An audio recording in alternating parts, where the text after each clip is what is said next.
Hello out there in YouTube land. This is Morris Man, and as always, thank you for coming to my channel. Today I'm going to do a special video. I got a question from a subscriber. I've been playing music for like over 25 years, guitar, bass, some other couple of other instruments. And they asked me, who would you say would be your most influential artist that inspired you? And I didn't have to think twice about that one, because anybody that knows me knows that James Ambrose Johnson is my #1 inspired artist. And most of us know him by his stage name, which is Rick James. Rick James was born in Buffalo, New York. And Rick James is was a very unique artist to me for several reasons. I was told that in order to be successful, you got to be one of three things: first, best, or different. And actually, Rick James, I think, was actually all three of those at some point in his career. Rick James started off writing with Motown back in the 60s.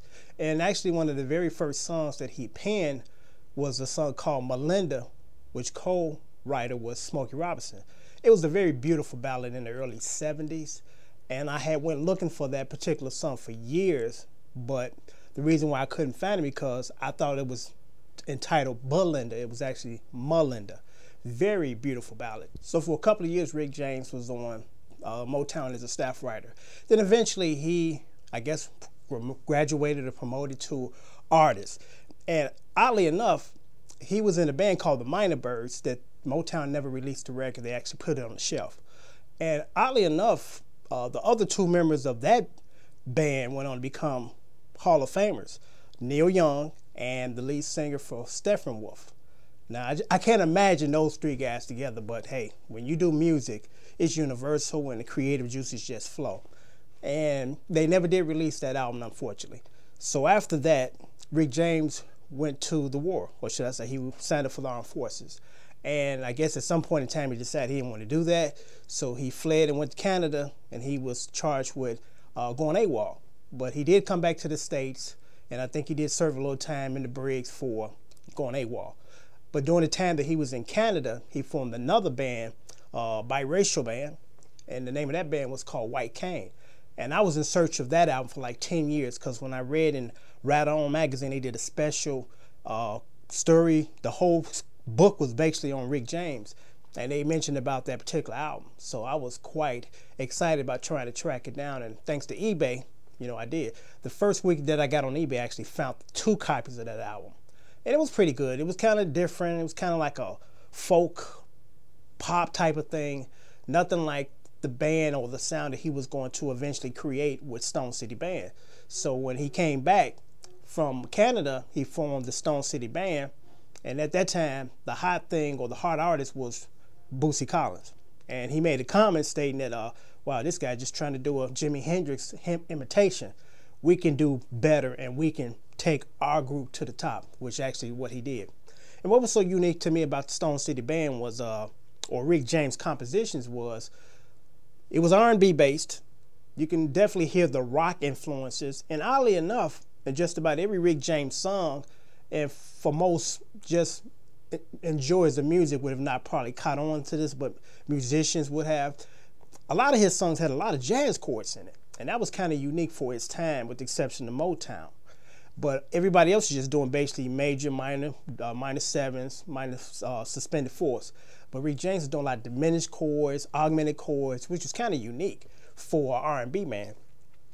And Rick James, as you know, wrote a lot of songs.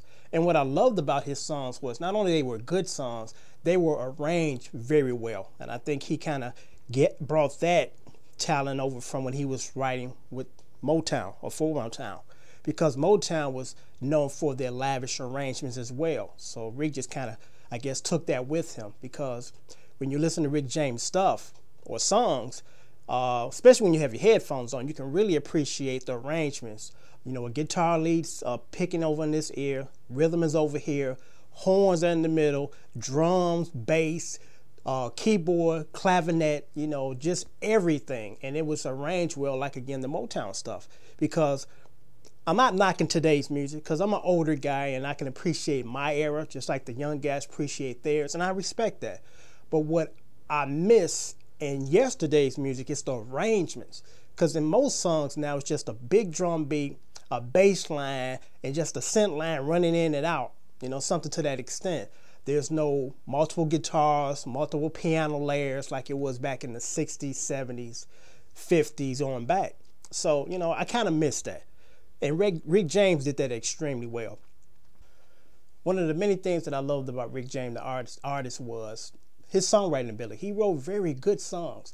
And not only that, he was the monster of the bass lines. I mean, the majority of Rick James stuff was written on bass, because you can tell a lot of times, not all the time, but in most cases, you can tell what instrument inspired the song, because usually that particular instrument is very dominant in the song. And hands down, Rick James was the master of the funky bass lines. I mean, you think about it, Super Freak, Coming to My Life, Love Gun. Matter of fact, Love Gun was heard by Quincy Jones, and he asked permission to use it, and it ended up in Thriller. If you listen to them, they're the same bass line, Thriller and Love Gun. You know, I didn't know that until I did a little research, and I said, wow, it sounds just like it, just never thought about it.